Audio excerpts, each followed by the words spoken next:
Good morning, everyone. It is Tuesday, May 2nd at 9 a.m. A couple minutes past, we'll call the Wright County Board of Commissioners to order. We'll begin with the Pledge of Allegiance. I pledge allegiance to the flag of the United States of America and to the republic for which it stands, one nation, under God, indivisible, with liberty and justice for all. It's good to see a good number of people in attendance today. That tells me we have a lot of items that people have great interest in. We're going to begin here with the dispensing of the minutes from the April 18th meeting. Is there any modifications? Otherwise, I'll entertain a motion for approval. I'll make that motion. All right, we have a motion by Commissioner Dietrich, I'll second. second by Commissioner Catchmark. Any further discussion? Hearing none, all in favor say aye. Aye. Aye. Opposed, same sign. Minutes are approved unanimously. Now we have the minutes from the Joint Drainage Authority on 4/17, as well as we have the Budget Forecasting Workshop on 4/18. Those can be approved together or individually, or we can entertain any modifications to the minutes. Mr. Chair, I'll make a motion to approve both those meeting minutes. All right, we have a motion by Commissioner Catchmark for the approval of both minutes.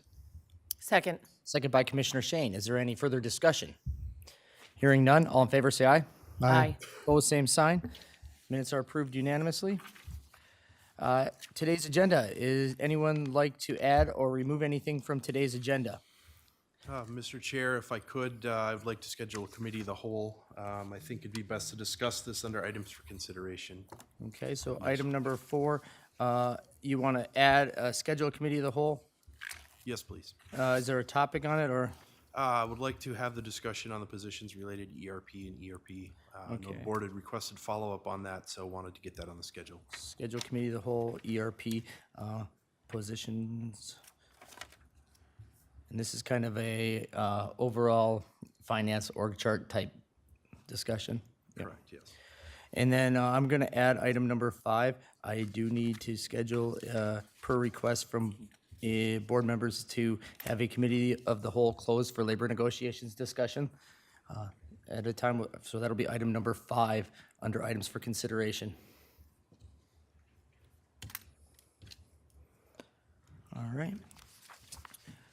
So with that, I'll entertain a motion to approve today's agenda with the 2 additions. I'll make that motion. All right, we have a motion by Commissioner Dietrich, I'll second that. second by Commissioner Holland. Is there any further discussions? Hearing none, all in favor say aye. Aye. Opposed, same sign. Agenda is approved unanimously. Today's consent agenda, would anyone like to remove anything from today's consent agenda for further discussion? Mr. Chair, I'll make a motion to approve the consent agenda. All right, we have a motion by Commissioner Catchmark, Second. second by Commissioner Shane. Any further discussion? Hearing none, all in favor say aye. Aye. Opposed, same sign. The consent agenda is approved unanimously. We're not too far behind here. We will be at the 9:02, which is now the 9:04. We are bringing up Virgil in place of Chad this morning. Good morning. Morning, Mr. Chair and board members. Yeah, I'm pitch hitting for Chad today. He had a funeral to go to, so he's not available. But we have 3 highway items for your consideration today. And the first one is to recommend authorize a planning and environmental linkage study, authorize the county administrator and county board chair to sign a professional services contract with Bolton and Mink.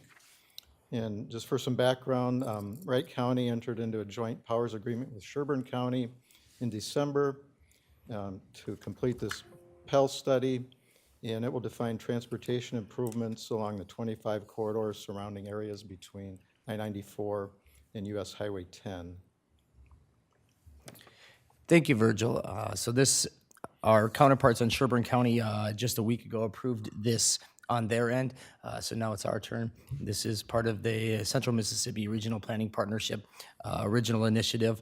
They are funding a large portion of this contract for the first year. There'll be some expenses that would come into the county in 2024, 2025, but those are necessary expenses in order for us to ever have any type of transportation solution over the Mississippi River. Mr. Chair, do we have an estimate that would be for next year, if we understand? Just for future budgeting? Ballpark-ish, it's in the 150 to 300,000, but that would be split between Sherburne County, so 75 to 150,000 would roughly be Wright County share. For next year? Okay, thank you. So with that, I would entertain a motion to authorize the signatures of the administrator and myself on this contract. I'll make that motion. Second. Motion by Commissioner Dietrich, second by Commissioner Shane. Any further discussions? Hearing none, all in favor say aye. Aye. Opposed, same sign. Motion passes unanimously. Okay, thank you. Now, the next item we have is requested to award contract 2303 for their 2023 pavement marking contract with Sir Lancelot of Edina, Minnesota. And for some background on this, we initially received bids in March, and we had one bid, and it came in high, so we had rejected the bid. We were hopeful to get a couple more and some better bids, but that didn't happen. We got the same exact bid from Sir Lancelot, and unfortunately, they cornered the market. They bought out the competition, and that's just the price of pavement markings this year. And so we do recommend moving forward with this. Pavement markings are a critical safety part of our highway program, the edge lines on the highways and center lines. In the future, we're going to look at other options. We're going to consider mutual aid with MnDOT or other counties to do these markings if the prices come in like this. But we do recommend awarding this contract. Mr. Chair. Go ahead. Commissioner Catchmark. Thank you. Morning, Virgil. Thanks for coming in. Is this work that will be done on existing roads, like there's one particular restriping project down in Delano, or is this for just newly constructed roads, or? This is for all our highways, our annual pavement markings we have to do to refresh the markings for safety. It's latex markings. So sometimes when we do an individual reconstruction project, the pavement markings are included in the contract. Okay, This is to get the lines refreshed. Our winters just are brutal on pavement markings, and we need to get the new lines every year. okay, thank you. Mr. Chair, that's a lot of snow plowing and Yeah. especially this year. Wear and tear. I'm just curious, I mean, it's over our estimate by, is it 242,000? And that's coming out of the levy funds, is that under? Yeah, So- What we're going to cover do the is, costs. we'd like to cover that through our highway budget, that we're going to have to do a budget amendment to do it. So we're going to have to decide where to take that from to get, this as a priority for safety, so Sure. that's how we'd like to handle it. Will that affect any of the other projects that we're, where we have to pull funds from? And will this for this year, or how will that work? Well, it'll affect whatever we decide to take it from, like maybe we won't do as much patching or some other, we're going to have to decide where to take it from, and we'll put that in the budget amendment. Okay, and thank you for putting the bid back out and then for the future, looking at all their alternatives. I appreciate that. Yeah, you're welcome.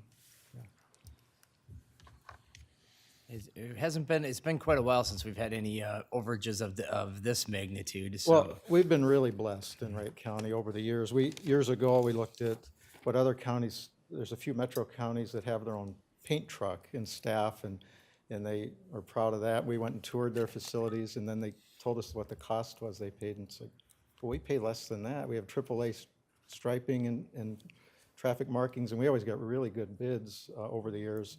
So it didn't make financial sense for us to go that way. But now those companies are bought up and prices are up for everybody. And so that's what we're dealing with right now. There'll be a lot more discussions over the next year on this matter. Yep. I can foresee. So with that, I'll entertain a motion to award that contract number 2303 for the pavement markings to Sir Lancelot. I'll make that motion. Motion by Commissioner Shane, Second. second by Commissioner Dietrich. Any further discussion? Hearing none, all in favor say aye. Aye. Opposed, same sign. Motion passes unanimously. Thank you. The next item is request to approve agreement number 2350 for a Highway 35 reconstruction project with the City of St. Michael. It's a cooperative agreement that goes through the responsibilities and cost share for the 35 project that we're going to open bids for next week. So the city's approved this agreement already. I will entertain any motions, or is there any discussion on the matter? I'll make that motion. All right, Motion by Commissioner Dietrich, second by Commissioner Holland to approve Agreement 23-50 for County State Aid Highway 35. Is there any discussion? Hearing none, all in favor say aye. Aye. Opposed, same sign. All right. Thank you, Virgil. Yeah, thank you. All right, moving on to, well, we're a little bit early, but I think we can take this item. It's a resolution for a grant, so I will call Ross up here if he's in the room yet. If he's not, if not, then I guess we'll kind of hold out on that one. All right. Are you taking that, Matthijs, or is Ross here today?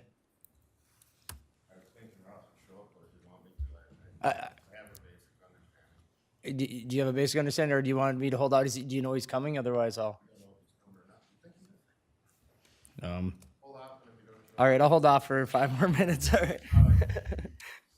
All right, going down to items for consideration, refer items to the May 9th board workshop. As you see, there's a couple items that are illustrated within the agenda packet. Is there any other further discussion for other items? Mr. Chair, Yes. I think just the Central Minnesota EMS, I'd like to add that for the workshop. Central Minnesota. Marion Larson, hopefully she'll be able to present, otherwise I do have her material. Perfect. I think that would be a great discussion. Is there any other items? Mr. Chair, I did receive a letter from AMC regarding the National Center for Public Lands. I think it'd be good just to discuss. They've sought us to potentially join his membership. I think we should discuss that. So would like to add that for next week if possible. Okay, perfect. Mr. Chair? Yep.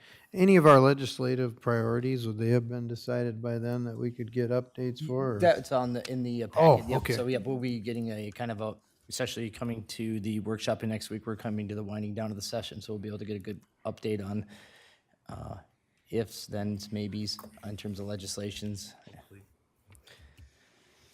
So I think those topics will give us a good, robust discussion. If that, I think the consensus of the board is good with that, so no actions necessary, just wanting to get the consensus of the board on topics for the workshop. I see here, it's 9:15. I don't see Ross out there. I'm gonna hold out on this next one because it might be a little bit more of a discussion, items for consideration. Mark, you gonna take it?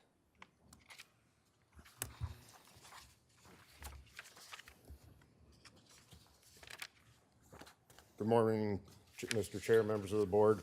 The agenda item Ross had in there was to adopt a resolution authorizing appropriate county officials, which would be the Director of Park and Recreation, to sign the grant application agreements and certifications regarding the Wright County Snowmobile Association participation in the Grant and Aid Snowmobile Assistance Program for this upcoming 23-24 season. We basically certify the 4 benchmarks that are provided by the Snowmobile Association. Our finance department does do the in and out, so we put in the grant paperwork, and it's a performance-based grant. Money comes in and money goes back out to the Snowmobile Association. It's an annual thing that we do. We're largely the fiscal agent. We're the fiscal agent, basically. All right. Is there any discussion on it? Otherwise, I'll entertain a motion to adopt the resolution authorizing appropriate county officials to sign grant applications and agreements certification in regards to Wright County Snowmobile Association participation grant. So moved. I'll second that. Motion by Commissioner Dietrich, second by Commissioner Holland. Any further discussion? Hearing none, all in favor say aye. Aye. Opposed, same sign. Great. Motion passes. Oh, that was a resolution. a I'm sorry. resolution. No, thank you. Resolution here, so Commissioner Catchmark? Aye. Aye. Aye. Aye. Aye. Thank you. All right, thank you very much. We're just doing voting exercises. Thanks, Mark, for taking that. Thanks. All right, we're a few minutes ahead. I think we can move down to the items for, actually, we'll keep going on the 922 because it's, once again, a non-controversial item. I see Brian's in the back of the room. I'll let him get moving on with his day. I hear he's going to sing for us, so. Good morning. Mr. Chair, Commissioners, good morning. We have the annual federal boat and water grant that we do every year. The amount is the same as last year, $8,500. We use this as a supplemental enforcement grant to schedule additional boat and water enforcement over the weekends and high volume days such as holidays. I think with the high water we're seeing this year, this would be even more used throughout the boating season. Thank you, Brian. This is always a great supplemental revenue to get the enforcement on the lakes and increase safety. And like you said, I think this year you're going to have a lot of discussions with the people regarding no wakes, I'm sure. Already posted them.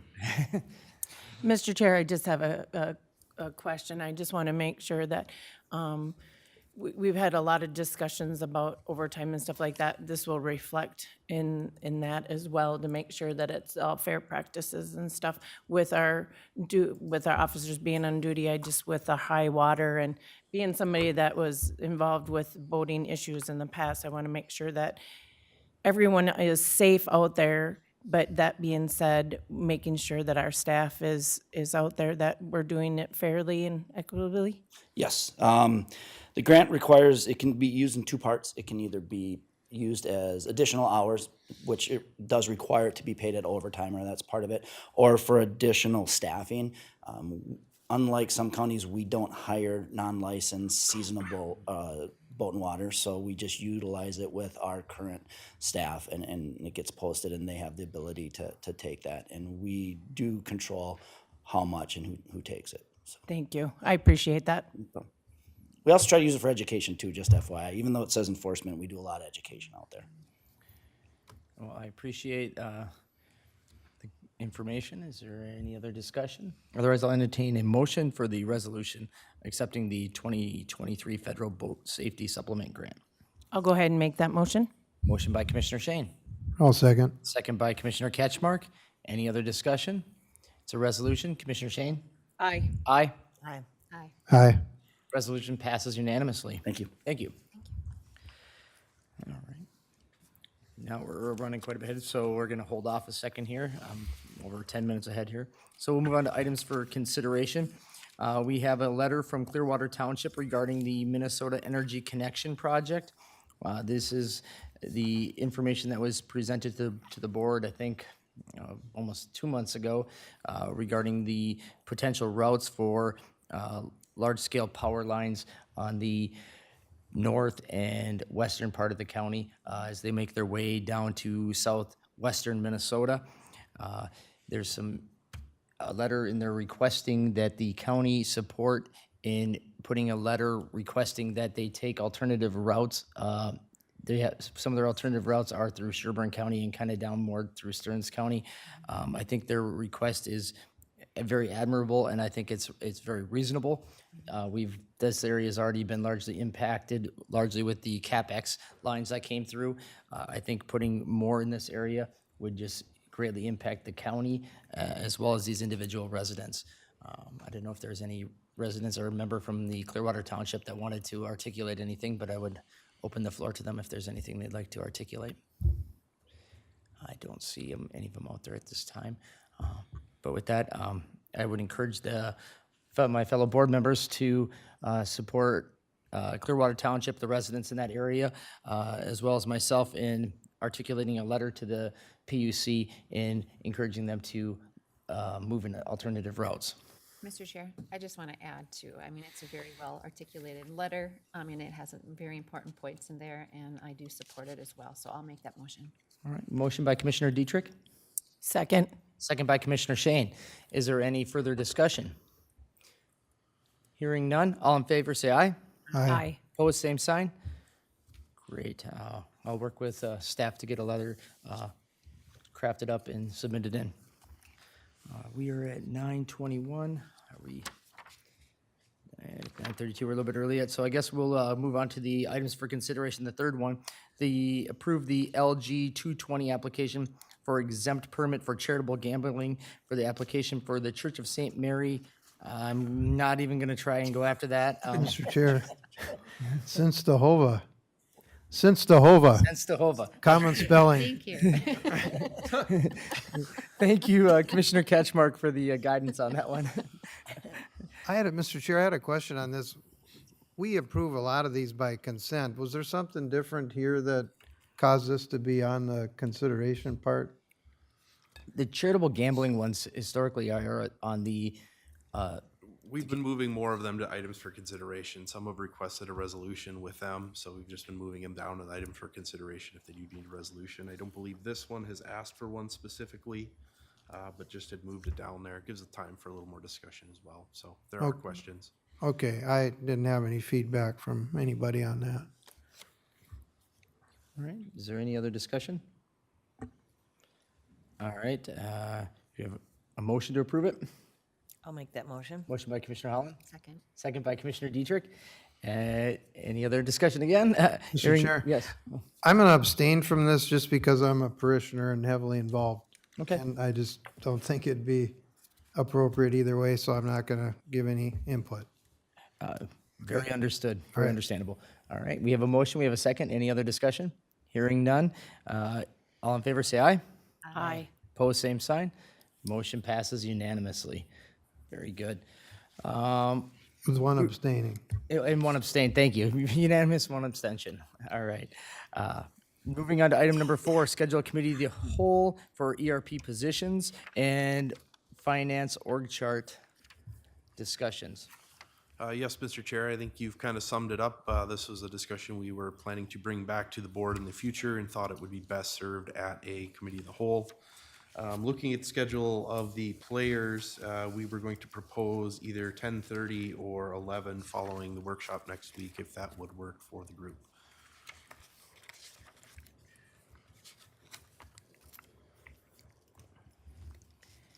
It works good for me. That works for me. Like at 10:30. 10:30? All right, so I'll entertain a motion to set a committee of the whole on 5/9 at 10:30.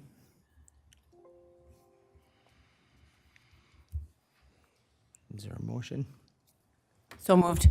Motion by Commissioner Shane, I'll second that. second by Commissioner Holland. Any further discussion? Hearing none, all in favor say aye. Aye. Opposed, same sign. Then we have a committee of the whole on May 9th at 10:30 regarding ERP and finance org chart. All right, item number 5 would be to schedule a committee of the whole labor negotiations discussions. Looking to see, do you want to keep it on that 5/9 day and follow up after that around 11:30? Or, well, that might be a little bit longer, it'd be noon. We'd probably have to go to either a 12:30, 1 o'clock type time, just to make sure we. Let's go with 12. 12 o'clock, all right. So 5/9 at 12 noon. And that's a motion, Commissioner Holland? I'll make that motion. All right, motion by Commissioner Holland to schedule a committee of the whole closed labor negotiations on May 9th at 12 noon. Second. Second by Commissioner Shane. Any further discussion? Hearing none, all in favor say aye. Aye. Opposed, same sign. Motion passes unanimously. All right, And then, Mr. Chair, please let me know which staff you may need at that, just so we can verify schedules. and I will, yeah, I'll coordinate you with details with it after, post the meeting. I think Thanks, Administrator Kelly. All right. Now I think we're close enough now. We can go to the, Mr. O'Malley, approve the resolution pronouncing May 7th through the 11th, 2023 as Correctional Officers and Employees Week in Wright County. Morning. Morning. I'm not O'Malley. I kind of looked at it as like, you didn't look like O'Malley. He's out turkey hunting, so he got stuck with the B team, so. I'm Lieutenant Lapel, Jail Division, and we are moving forward, hopefully getting, May 7th through May 13th proclaimed as Correctional Officer Employee Week in Wright County. In 1984, President Ronald Reagan signed the proclamation creating National Correctional Officers Week. 1996, Congress officially changed the name to National Correctional Officers and Employee Week. Corrections refers to the supervision of persons arrested for, convicted of, or sentenced for criminal offenses. Correctional populations fall into 2 categories: institutional corrections, jails and prisons, and community corrections, community-based programs and sentencing options. Correctional officers are employees, are capable, committed, patient, and persistent professionals. They serve admirably in correctional facilities all across the country as chaplains, teachers, counselors, supervisors, managers, and directors. They help keep our citizens and communities safe. Correctional officers are employees teach, train, mentor, preach, and cure. Though the job of correctional officers and employees is often very challenging and at times stressful, the thousands who work the corrections profession every day perform their duties well and with great pride. They are brave, courageous, and tenacious individuals who put their lives and health at risk every day to keep the public safe and provide a multitude of services to the nation's offenders. They have a tremendous responsibility and are owed our nation's gratitude. Our Wright County correctional officers are most deserving of our respect, our thanks, and the highest praise.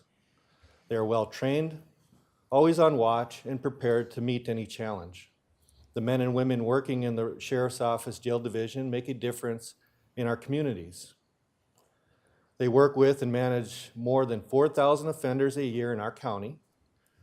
Their abilities and reputation have allowed us to successfully work with multiple jurisdictions, assisting them with overcrowding issues, as well as disciplinary and behavior management problems inmates. On behalf of the sheriff and the Sheriff's Office Command, we commend those who serve in the corrections profession. So resolution proclamation would be May 7th through May 13th, 2023, as Correctional Officer and Employee Week in Wright County. Whereas correctional officers are trained law enforcement professionals dedicated to maintaining a safe correctional facility and ensuring the public safety. Whereas correctional officers are essential to the success of the criminal justice process. Whereas correctional officers' work include daily exposure to hostile environments with some of the most dangerous individuals in society. Whereas correctional officers and employees provide offenders with direction, hope, and a new focus while assisting with reentry and life outside corrections. Whereas correctional officers and employees rise to meet any challenge and serve this honorable profession nobly and admirably. And now, therefore, be it resolved, with the Wright County Board of Commissioners' approval, that we hereby acknowledge the week of May 7th through May 13th, 2023 as Correctional Officer and Employee Week in honor of the dedicated professionals who serve the citizens of Wright County by supervising the county's inmate population. Thank you. Thank you, Lieutenant. Wright County is blessed with amazing men and women who make huge impacts to a number of challenged individuals in and outside of Wright County. So we can't thank you enough for the work that you and your fellow colleagues do. So this is the least we can do in honoring those employees. Thank you. With that, I will entertain a motion. So moved. Okay. Second, Second, resolution. yeah, resolution. So you, I'll make the motion. motion by Commissioner Dietrich, second by Commissioner Holland, to proclaim May 7th through 11th, 2023 as Correctional Officers and Employees Week in Wright County. That resolution, aye. Aye. Aye. Aye. Aye. Resolution passes unanimously. And, Chairman, if you guys do any kind of celebration, let the commissioners know, because we would love to come and say our thanks personally. I'll send out an email. Okay, thanks. All right. We are about 15 minutes here, I think, before I can enter into the Health and Human Services Board meeting, so I guess we will take a short recess, because I guess we can do the, we can actually go into the advisory updates. So, Administrator Kelly, you have anything for advisory? Just kind of awareness for the board as we're moving through budgets. We continue to have discussions. We are sending out the workbooks a little bit earlier than we have in the past, so those went out to departments yesterday, as well as some correspondence to our outside entities. So off we go. I think that's all I have for the moment. Commissioner Catchmark? Yep, thank you, Mr. Chair. Went to the Wright Hennepin annual meeting for the co-op in Rockford. I think I read there was about 800 people there, pretty good turnout, but not the same. I think it was about half of what it was before COVID, but still a pretty good sized crowd. Went to a Marysville Township meeting. They had questions about the solar amendment that's coming up this Thursday for a public hearing. Went to Dassel-Gato Safe Schools, usual concerns there, and that was the last one for the year. And we'll have the annual meeting in August for all the safe schools. I was at a fair meeting last night that seems to be going fine. One thing they pointed out, if we get our Wright County shaped plaques, like the ones in the entryway from the same place the fair does, they're not gonna make those anymore. If you don't have a stockpile, we'll have to find another option or wood carver to work on those. But it's a nice touch having the shape of the county, but they ran out of blanks or a sharp saw or something, but that's all I had, Mr. Chair. Mr. Chair, I went to Rockford Township and Rockford City, met with them. Rockford was dealing with flooding, of course, last week. They asked about any type of help with some of that, the expense that came along with it. Looked into that at this point because of the dollar value. We couldn't reach into FEMA or anything else, but at least we checked into that for them. Also went to Safe Schools in Rockford and St. Michael. Again, the two things we've been hearing a lot about is the vaping and the truancy. So that was it for them until next school year. So that's it for that. So last week, we had the CMRP meeting. We, updates on moving forward from Sherburne County that they had approved that contract, which we just did today with Bolton and Mink for that Pell process. We also had a very good, robust discussion about, well, that process moves forward and some other initiatives that we could take in the short term. Two of them that came to the surface was the discussion about the intersection of Highway 25 and County Road 11 in Sherburne County, and the possibility of extending those two lanes out further, getting more people through that intersection, which is one of the big bottlenecks. And then the other discussion is about an interchange with Highway 10 and County Road 11, which is another bottleneck with that railroad track and that intersection that sometimes gets backed up for well over a mile, sometimes upwards of 2 miles. Those are two big areas that would alleviate a lot of traffic back up onto 94 and getting people through Monticello on 25 and across the river. So those are some initiatives that the organization is going to take forward here in the meantime while we work through the Pell process, which is one of the necessary things that we need to do in order to find a transportation solution for this river. So with that, we also had a discussion about what this organization will look like. Will it continue as a joint powers agreement, or will it transition into a nonprofit?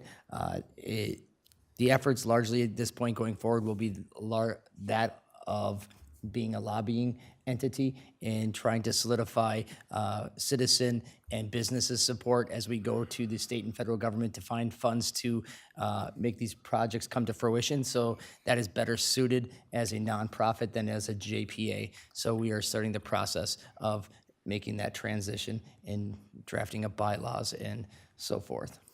So lots of big things happening there. So hopefully in the future here, we'll see some traffic impact and safety improvements. So with that. I was at the Wright County Historical Society, and they added another half-time staff. It's a retired teacher that's gonna go and bring the trunk to classrooms in Wright County. And then same thing, I went to the St. Michael Albertville Safe Schools meeting. There's some alarming legislation coming down that says that they won't be able to suspend or expel students. So they're really looking at Wright County's programs that we do here with Mike McMillan, what is it? Right Way School, because they're very alarmed. Most of those kids really can't be in the buildings, so hopefully that doesn't pass, but it looks like it's going to. And then the other problems that they've been having with truancy and vaping. And that's it. Thank you. Just a quick update on the Central Minnesota EMS. It's a lot of discussion about funding. They have a few bills in at the state level but it doesn't look, well, we just wait and see. It doesn't look positive that they'll get some funding. Apart from that, then they'll want to propose that the counties that are in our region may then fund the program itself and the joint powers agreement. So that's what we'll be discussing at the workshop. So we're just kind of in limbo till legislation comes through. Thank you. All right, if there's none other items, we're just going to take a short 8-minute recess here until 9:45 to reconvene for the Health and Human Services Board portion. All right, with that, we are adjourning for 8 minutes.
All the Wright County Board of Commissioners back. Oh, okay. So, one item before we go into the Health and Human Services Board agenda. I was just brought aware to me that we need to modify the Committee of the Whole with labor negotiations. Some key players are unable to attend, looking to find another date other than 5/9. Administrator Kelly, you had some proposed dates based on some conversations? Yes, I think we could look at the late in the morning on the 15th. Would be one option, potentially the afternoon of the 16th or Friday the 12th.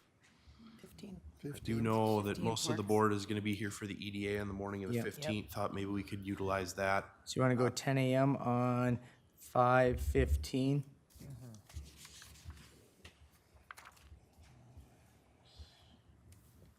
So I'm going to need a motion. It can be one motion to change the date or cancel the 5/9 at 12 noon and reschedule for 5/15 at 10 a.m.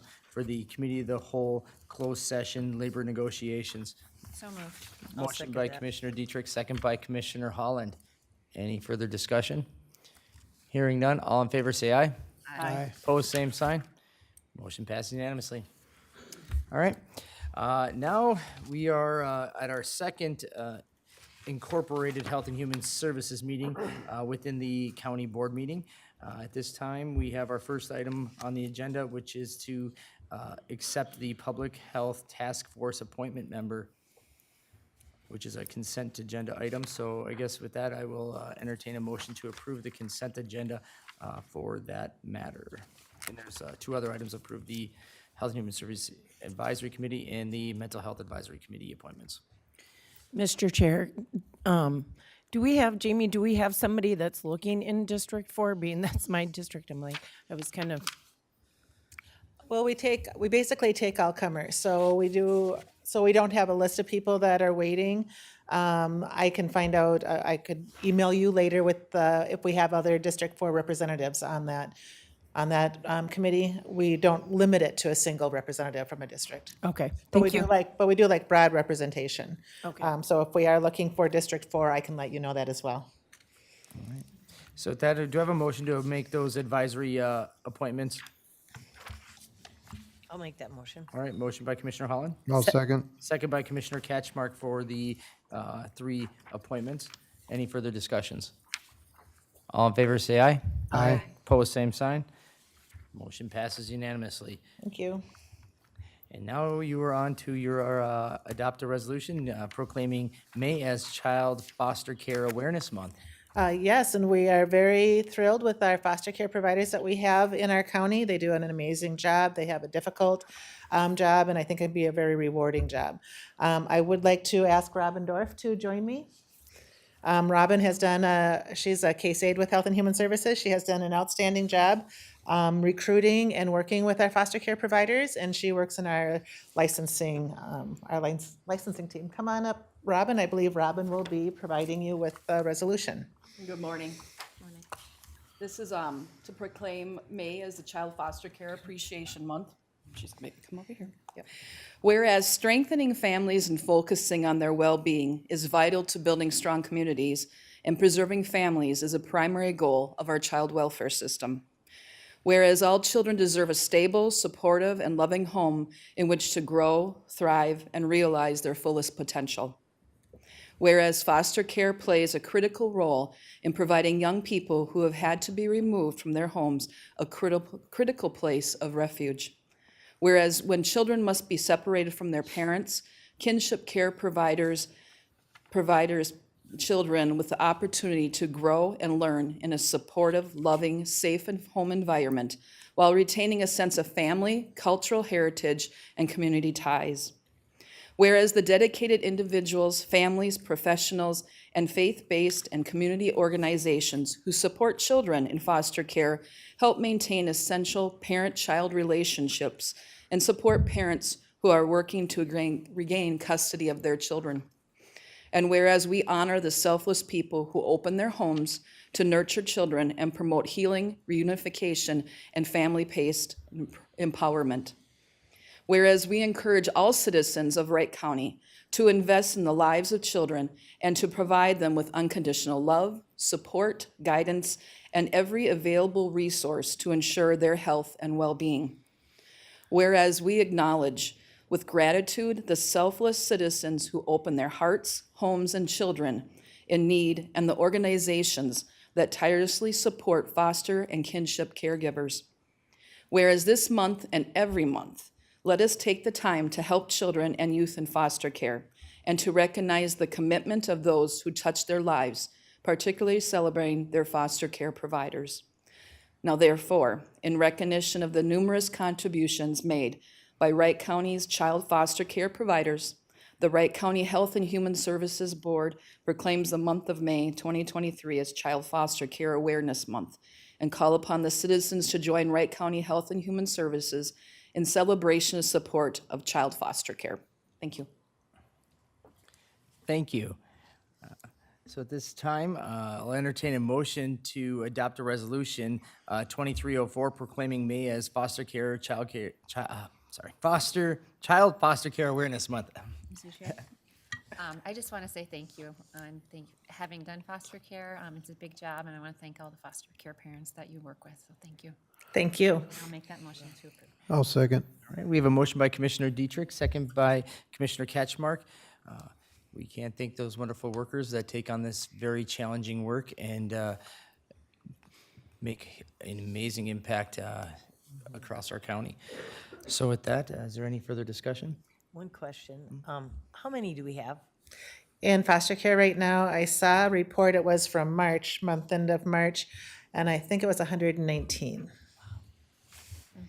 which is kind of a historically low number, given the fact that we're a growing county with more kids and families. So even if it was rising a little bit, you know, it would still be just representative of what's going on, but I would say it's actually a good number. We've had as high as 150 in the past. Thanks. All right, that's a resolution. Commissioner Holland? Aye. Aye. Aye. Aye. Aye. Resolution passes Thank you. unanimously. I suppose I shouldn't say it's a good number. We would like to not have kids in foster care, but compared to what it could be, I believe it's a number that we can be proud of as far as what we're trying to do in helping kids reunify with their families.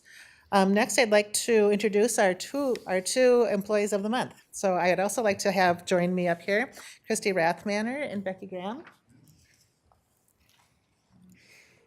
And board, this is our May Employee of the Month announcement. So our May Employees of the Month are Christy Rathmanner and Becky Graham. Both started in Wright County as public health nurses. They still are public health nurses. Christy serves as an immunization program coordinator and the Wellness on Wheels program coordinator. Becky's work includes substance use-related work using statewide health improvement partnership, SHIP funds. She is also the chief strategist for the Wright County Opioid Settlement Advisory Council. Their nominator states, I brought my two children to the Wright County Public Health Employee Flu Shot Clinic. My daughter was very anxious and upset about getting her flu vaccine. Becky and Chrissy did an amazing job of communicating with my daughter in a way that she could understand. Becky was patient and kind. She let my daughter set the pace of the appointment and let my daughter know she could trust her. My daughter's vaccine experience was significantly better because Christy took the extra time to provide a helpful distraction to my child and others that day. Both Becky and Christy provided excellent customer service by being calm, caring, and patient. They recognize the importance of creating a positive environment and experience for children and their parents. I've worked with Becky and Christy over the years in different capacities and know they are valuable assets to HHS. Thank you, Christy and Becky, and congratulations to both of you on being our May Employees of the Month.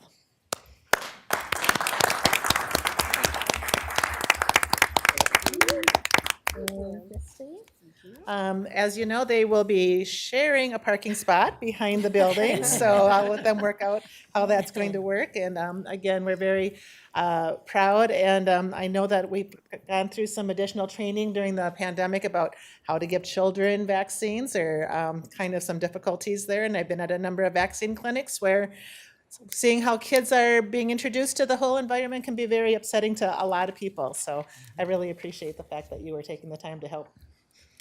Would you like to say anything? We'll just say thank you for the recognition. I think Christy and I both feel pretty lucky to do the work we do, so thank you. Thanks for all your Thank hard you. work. Thank you. And I just want to give Becky all the credit because I don't remember doing much, but she has a really calm demeanor that really helps with the children. Just So, say thank you. It's well, thank you. Thank you very much. Congratulations.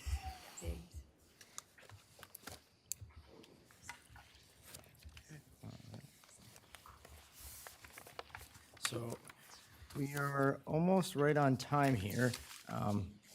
So I guess I'm just going to make a couple statements here before Barry makes his way up here. So this next item was precipitated largely because of a lot of questions, ambiguity, and necessary for change. The Wright County mining ordinance hadn't been reviewed in over 40 years. So with that, this was a necessary chance for the board as well as the planning commission and citizens in the county to get informed and to put a different lens on this impact. I want to thank the many individuals who, over the past 11 months, invested over a dozen hours to review and recommend changes to find a necessary balance for the mining, for the need for mining and the impact to the neighbors. I think no matter how much time a person can put into this, I think you can always find changes. It's a very complicated issue, but I think with the insight from the many members in that group and with the input from the public, I think we have made some good recommendations. With that, I'm going to bring Barry up here. We're close enough. So we are here to discuss and entertain adoption of Ordinance Amendment 23-1 pertaining to mining in Wright County. Oh, yes, Mr. Chairman and board members. You stole my thunder. I was going to go through the whole history of this. I suppose I still can, because there were more three specific members. dates. There's three members here that, right now, that weren't here when it started. So the county adopted an emergency ordinance establishing a moratorium on mining and extraction May 31st, 2022. As part of that moratorium, a work group was established to work on ordinance amendments. That work group met 10 times, included, I believe, 9 members, 10 members actually by the time we got to the end of it, and worked for an extensive amount of time. We had 10 meetings. One of those was actually a tour of different mining operations. And language was drafted that was then submitted and went to public comment, so we established a public hearing date with the planning commission, took public comment. In total, we had, I believe, 66 pages of public comment that were submitted to the planning commission when they heard this item on April 20th. The ordinance amendment itself is 46 pages as presented to the board this morning. That included 5 additional amendments after in addition to what the work group had established for ordinance language. And then at the planning commission meeting, we also had 19 residents and affected people speak at that meeting. The minutes of that meeting are in the board's packet this morning. So what we have right now and what is before the board is the language that came out of the planning commission, which included, again, the original language as presented by the work group, as well as 5 additional amendments recommended by commissioners. The planning commission did hear those and recommended approval of all 5 additional amendments as well as the original language. Thank you, Barry. So at this time, I'm looking to have some discussion here and seeing if there's any questions or clarification needs. I do want to articulate some pieces that the public had concerned of that thought they weren't applicable anymore. One of them being the notification. Just because it is not written into the ordinance itself, notification is still applicable, and it is directed by state statute, and it is still a quarter mile. So For that, it is a misdemeanor. We also have the option to do a civil remedy as well through the courts, which I've done periodically. And yes, the revocation option is always on the table as well for the planning commission. So just wanting to have the public understand that those are still applicable, even though they are not duplicated or additionally listed within the ordinance itself. Is there other questions or concerns or clarifications that we can make to the board or to the public? Mr. Chair? Yes. Thank you, and I'll repeat, thanks for everybody who was a member of this, from staff to board to the whole thing. A lot of correspondence to go over. And I went over the same thing and got additional comments and calls, and I'll break down the first one that we got here on page 1. Under letter B, number 1, the interim use permit that shall be required. I'm wondering if we got the hard, fast 10-year rule on this, and somebody brought this up, if we're having people put in turn lanes and bypass and build berms that could, by the staff's account, take 6 months or a year maybe, that, did we look at the clock starting on that 10 years of mining when they actually can mine? When you have all these other steps that you have to do first, they really can't mine that 10 years. I don't know, really, should it really start before they can actually start hauling gravel out? I guess I would view that as largely the P&Z administrator's interpretation in terms of the date that it would be, or would that be a hard and fast date, Greg, that would be set within the IUP itself? Mr. Chair, Commissioner Ketchmark, and members of the board, generally an IUP starts on the day it's approved. So that's how we've done it traditionally with the solar as well, that has a 30-year time limit. They can take 5 years to come back with the developer's agreement, but that means they're 5 years into their or IUP in those instances. So if they take 2 years out of a 10-year interim use permit to put in turn lanes, well, they've used up 2 of their 10 years and only have 8 years left. And another argument for that could be, well, if they don't actually open it and start anything in the first 5 years, do they get 10 years after that? You have a different board, different developments occurred. There could be different things that have came up. So generally speaking, we would probably view it from the date of approval, not the date of commencement, because there again, then it's exactly what does commencing activities mean? Is it the first load of gravel that is taken from the site, or is it the first, bucket load of anything that's moved on the site? So you get into this level of interpretation on every little thing, and it's just easier just to the date of approval start. That's start of approval. The approval is from day one. They can start operating day one. Well, operating and mining, I guess, and getting the site ready is different. So I'm just wondering what the consideration was from the group, and if the board, as we sit now, is good with the clock starting to tick when you get the order in this room, whether it takes you 6 months. If you've got continuous operation, somebody brought up a construction permit process to get the site ready, where that would start and end, and then the clock would start ticking on the mining. But just bringing it up because it got relayed to me. So, in my understanding, and largely many of these IUPs will come forward for a second IUP in 5, 8, 10 years, because most of them will probably, in the lifespan of a pit, is probably on average, 30 years? So they may come forward for 2 or 3 IUPs potentially. And nothing prevents them from coming forward and getting another IUP at any point, whether it's 1 year or 3 years or 10 years underneath their current IUP, so they could have multiple IUPs running continuously. So, Okay, then that leads to the next question, because the language was stricken to say a permit renewal. And I know from Planning Commission that if you were in good standing, let's say, and didn't have complaints, that was kind of check a box and we'll see you in 3 or 5 years. I'm wondering if these folks come for a new interim use permit, will it be any harder for them to get that than it is now for a person to get a 3 or a 5-year renewal?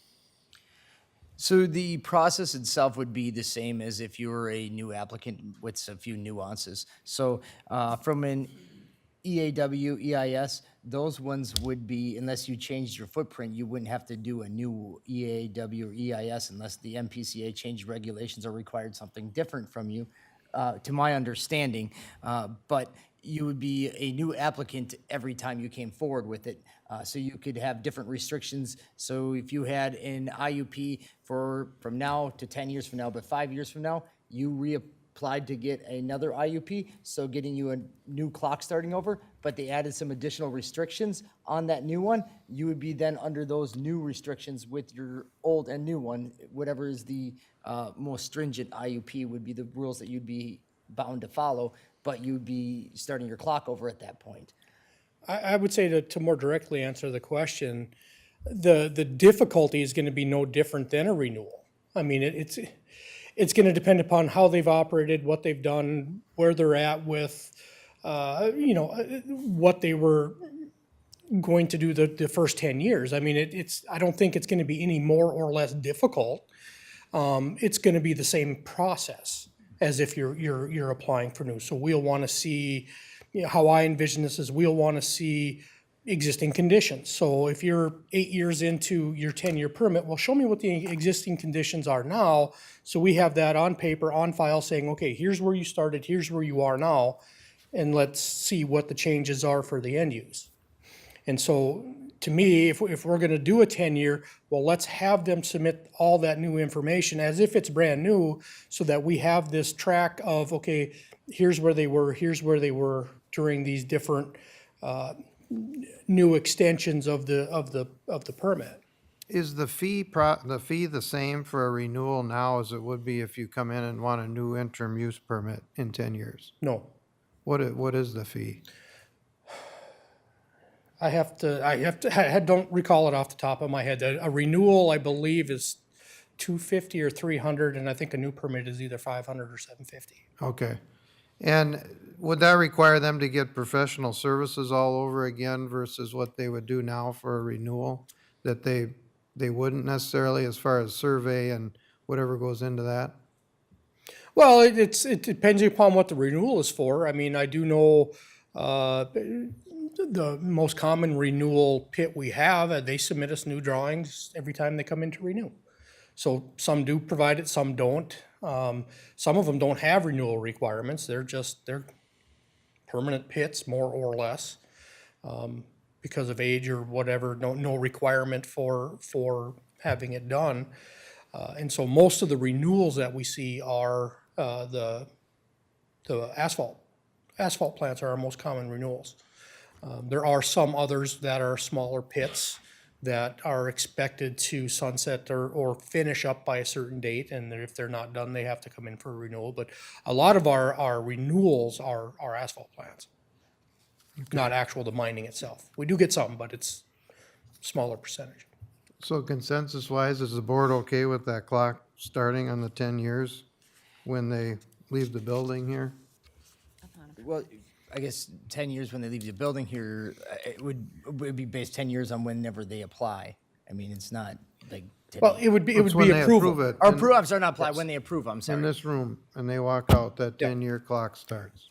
Well, whenever they get approved through the planning and zoning. Yeah, Yeah, right. I mean, not from, From them. Yeah. In this room, though. Still this room. Yeah. Yeah. They walk out, and the 10 years starts. Okay.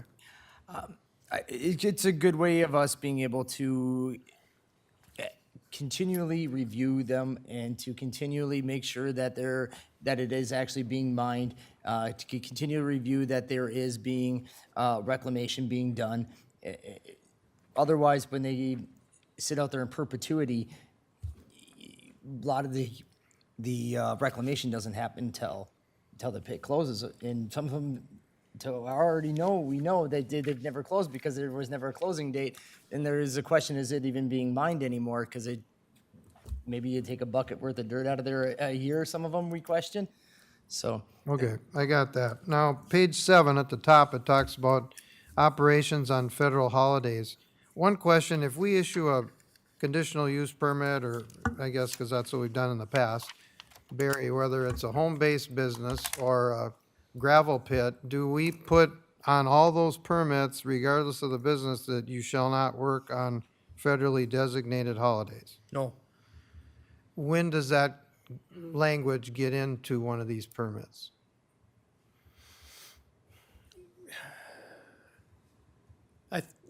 honestly, I don't recall any other operation that we have.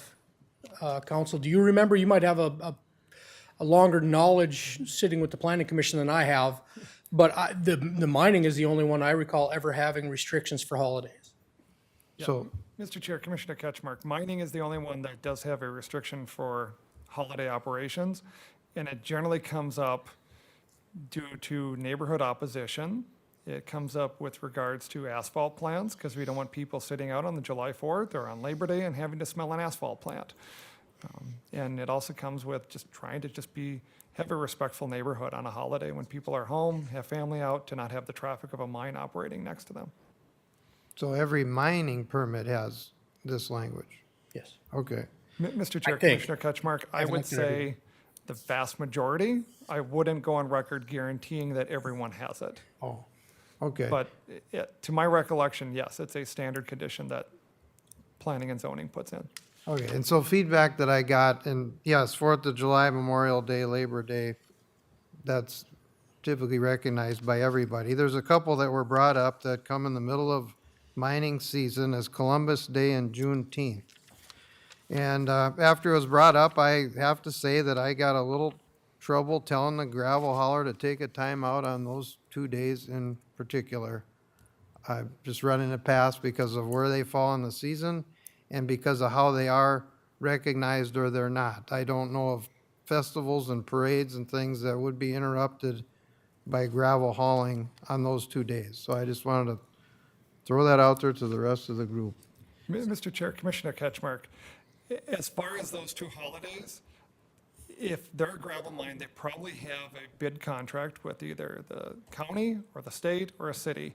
And all their bid contracts are going to say you can't operate on county holidays, which are going to be all those days, or federal holidays. So it's going to be a standard part of any bid contract to get that they can't operate on those days or haul for any specific project. I guess going to more toward the consistent part of other businesses, I would let that then fall on their contract or whatever their arrangements are, but it just doesn't seem like the best for us to say you shall not on those two in particular. If they got other contracts that say no, then that's up to them. If they got somebody that says, I'm building a field road, can you haul today? Yep, we can't haul on this because of this contract, but we can haul on Columbus Day and build your field road. And largely it was discussed in the group. It could have gone either way on it. And they went for the simpler language of just adopting the federal holidays. It was largely there was a small amount of them. To me, honest, if you wanted to strike some of those days out of there, some of them may operate, some of them won't. It's probably going to be a 50-50 split between the operators and their employees. I will largely to say, and I think some of the operators in the room will say that whether you did or didn't forbid 4th of July, I don't think there would be any operators operating on the 4th of July. No, and I'm seeing someone saying they wouldn't be. So No, I'm back to the two, Columbus and Juneteenth. I'm not talking about Labor Day, Memorial Day, or 4th of July, just those two. In the gravel industry, seems like we shouldn't necessarily regulate that if they have other contracts or other rules that prohibit it, but especially when we're not doing it in any other business, we can, I think, be a little flexible on this one. Mr. Chair, Commissioner Ketchmark, one change you could make instead of saying federally would be county and state recognized holidays, because that would then get rid of Columbus Day, because the county recognizes the day after Thanksgiving instead of Columbus Day. How about the Juneteenth one? Juneteenth will be recognized by the state of Minnesota starting in 2024. And therefore the county as well? Well, the county's recognizing it this year due to labor contracts, Right. but the state law doesn't go into effect until August 1st of this year. So that means and most cities have adopted it. So at this point, any city, county, or state project, you wouldn't be able to do work on those days. So there would be a limited amount of work available on that day anyways, most likely from a mining. Well, they may be getting piles ready or something for other days. I guess there's probably work that they can do that other than actually hauling to roads. Yeah, But and Mr. Chair, Juneteenth is actually a summer holiday as well. I mean, people are going to be home, they're going to be doing stuff outside, whereas Columbus Day, everyone works except for bankers.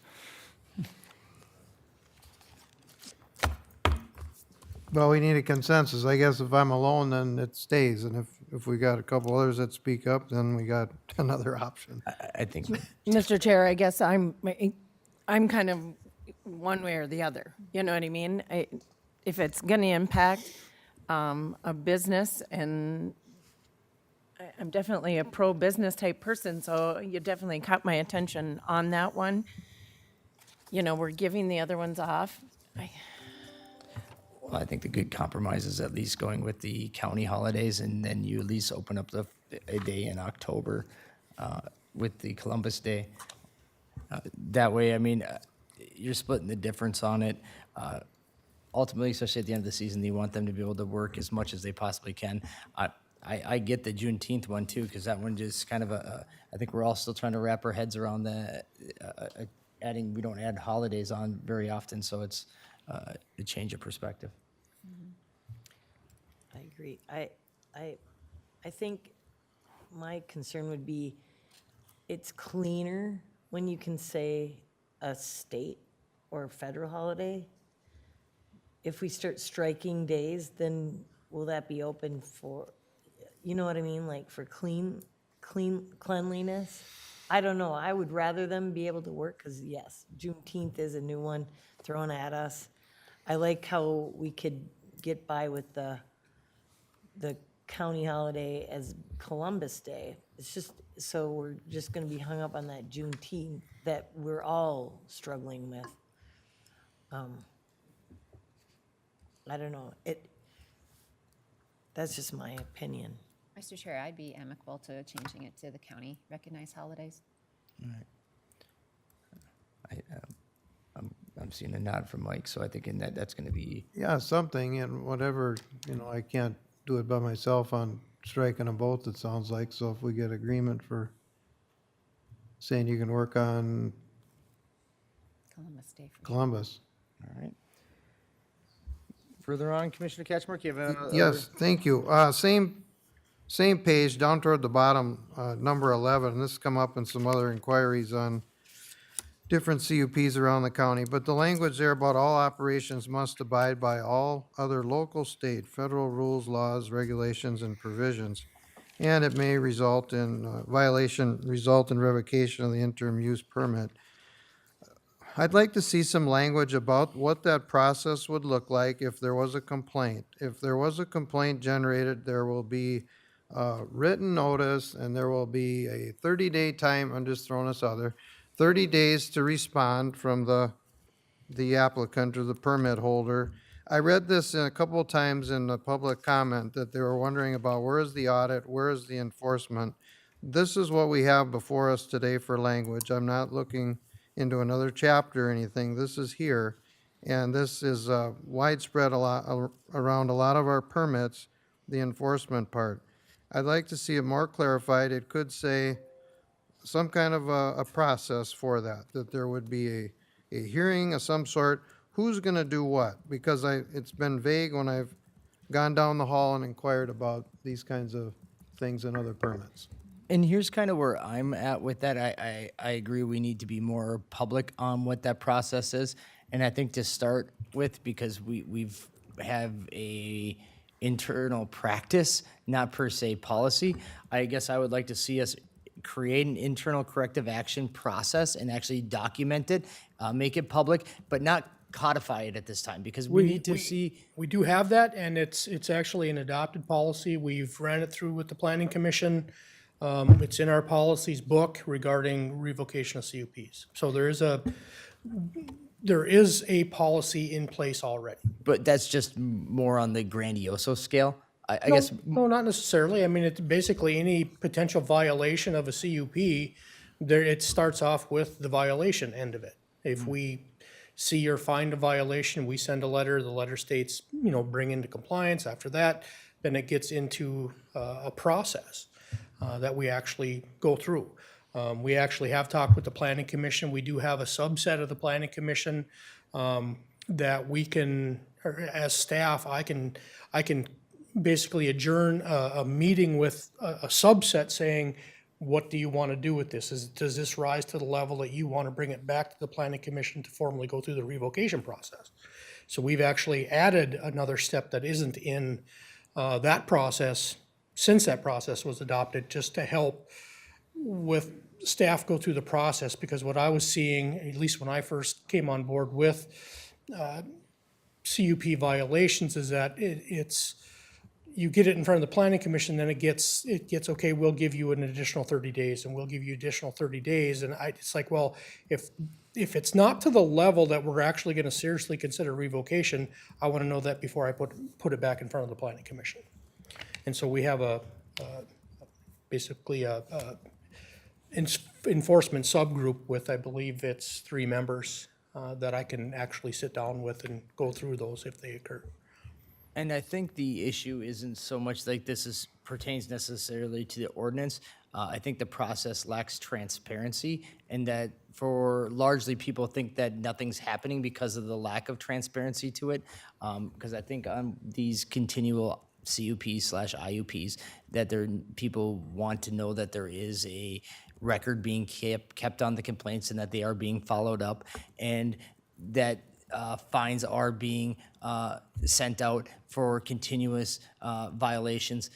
And I guess that's the piece that we have to do. One is make the process more public, because I myself didn't know that I don't know about my fellow board members. So if I don't know and the public don't know, then the perception is that there is no policy. Then the second part is we need to find a way that regularly when these CUPs and IUPs come before the board, that there is record of these complaints, and then what was done and followed up with it, and that is made also public in those hearings as well. I think if that is achieved, and I don't think that has to be done in this ordinance. I think that is something that we have to do from internal practice and internal policy, per se. And one of the difficulties with codifying it then too is it does pigeonhole you into, you must follow that process.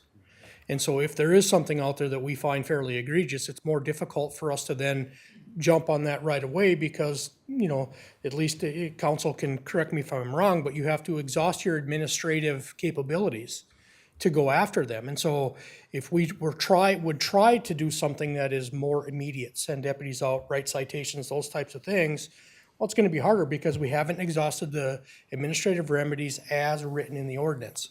So in those situations, the most egregious ones, it's actually gonna be a detriment to actually codify it, because it takes the option out of our hands in how we want to address it.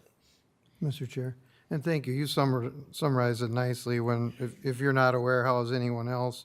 And Barry's talking about administrative remedies, and I think that's what we're talking about with this ordinance or any others. And an example is, if a pit needs a permit for something, you name it, and somebody calls and says, hey, they're required to post a permit, or we looked at a public website and we can't find a permit. Who is listed here that's going to follow up on that? I don't think it should be the citizen that called, because they're gonna reach a dead end pretty quick as soon as they start calling a state agency or a professional service and say, did you issue this or do this? We are saying that we're issuing these permits upon you following these conditions. And someone has to follow up to make sure that the conditions, permits, all these things were obtained. Now, we're not gonna send staff out and inspect everything to see if you got them, but if there's a complaint generated in some means, we should have some administrative remedy that says that we will follow up to make sure that they have what they need. Well, that is inherently through Sure, Department. through the policy for enforcement. So it's just, once again, like the notification process, it's not listed in here, so people inherently think that we're no longer gonna notice people, but we are. Just because we don't detail out in this individual ordinance, we have ordinance policy for enforcement holistically, and that applies for every ordinance within the county. Yes. Well, I feel the need to be a little more specific. In the last couple of weeks, this came up, and the staff reply was that the citizen that generated the complaint should be researching it and figuring out if the applicant had the proper permits.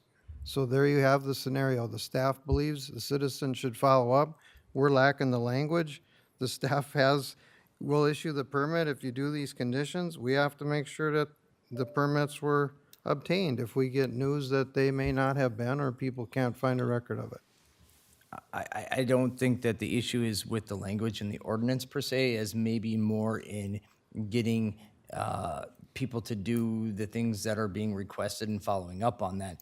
I don't think that would change the practice by you putting additional language in here. Wouldn't change your situation. Well, it would clear it up though, Mr. Chair, instead of an interpretation that says, oh, I think someone else should do this. If the language is in here that staff will do this, then that clears it up regardless of who is on the board or who's running planning and zoning. Mr. Chair, Commissioner Ketchmark, and members of the board, the zoning ordinance right now for the zoning administrator duties under 155.025 subpart 10 states it shall be the duty of the zoning administrator to enforce this chapter through the proper legal channels. So I think it's already covered. He has to enforce the ordinance. Mr. Chair, is that something as simple as adding that little bit to this ordinance? Mr. Chair, Commissioner Shane, staff would recommend against that because we already have it codified underneath the zoning administrator's duties. We don't need to duplicate it. I'm going to use an example of state statute. There's many things in state statute that are a misdemeanor, gross misdemeanor, and within all those state statutes, it doesn't detail out what a misdemeanor is or what a gross misdemeanor is. It doesn't have to, because anything of that crime constitute X penalty. You go to that statute to read what that is, and that is how we are doing our ordinances in the same fashion. Otherwise, we're going to take our ordinance from this to this because it's going to be duplicative in many, many times over. Yeah, Mr. Chair, Commissioners, you actually can end up getting into some legislative intent issues when you start trying to put it in every section and then you all of a sudden miss one section by mistake. A court or a litigant could look at you and go, well, you have it in 15 different sections, but you left it out of this one. So you must have intentionally left it out of this one. So therefore, it doesn't apply in this instance. Whereas if we just make it underneath the zoning administrators or underneath the penalty section, it covers everything, and we won't get into a legislative intent. And then we run into issues of people getting away with things on technicalities, and that's what we're trying to avoid. What page is that on? Page 7,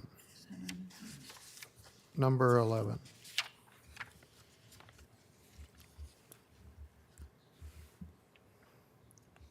But I'll point out some places here, Mr. Chair, where there was more specific info. Page 10 talks about failure to timely file an annual report as prima facie evidence that the gravel operation is inactive. There was another one or two places where it talks about its cause for revocation. So there's some places where it's a little more clear on a process or a consequence, and I'm just pointing that out in what I read in the public comment. And you're asking, your biggest ask on this is that you want the revocation process actually articulated out in the ordinance itself. Well, something to articulate who will follow up on this one in particular, which is a very broad clause, number 11, because of the response that I got when I inquired about a similar thing. And if that is the interpretation by the staff, then that's not really clear.